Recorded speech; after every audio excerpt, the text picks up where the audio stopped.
overall, we had 27 species that are new to science.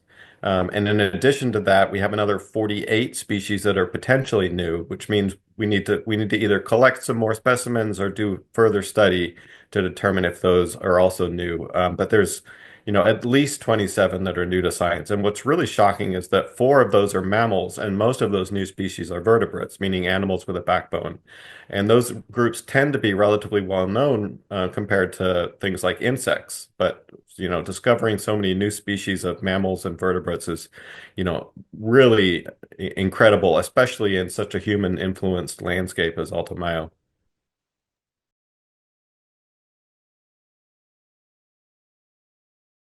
Probably my favorite of the new species discoveries is the blob-headed fish. It's a type of armored catfish, but unlike its close relatives, on the end of its head, it has this really huge, sort of fatty and just like blob-like extension on the end of its head.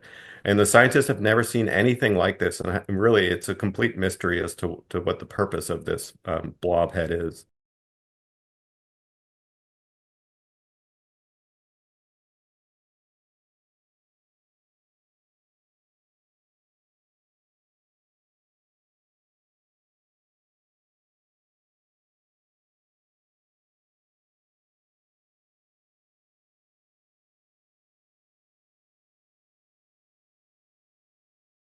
There was this great mutual exchange of knowledge between, the scientists that are more academically trained and the indigenous people that were able to really show us, well, okay, here's some areas, here's a part of the river or a lake where we know that there's a lot of unusual fish species that we're familiar with and you might not have seen before, and to really guide us to the right places to look for new and unusual creatures.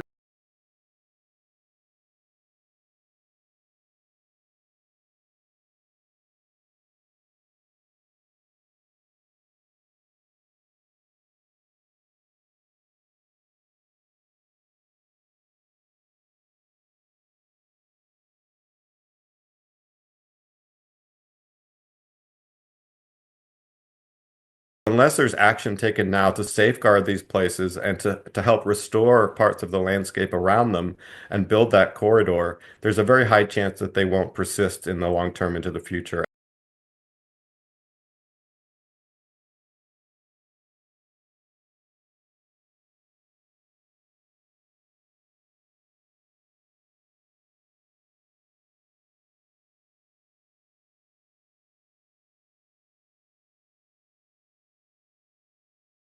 Conservation International Peru has been working for more than a decade, especially with the Awahun people, to come up with alternative livelihood, sustainable livelihood opportunities such as medicinal teas, sustainable coffee and cacao, vanilla, which is wild in Peru, as an alternative to things such as logging to provide income so that to really reduce those deforestation rates and also to make agriculture more sustainable and regenerative.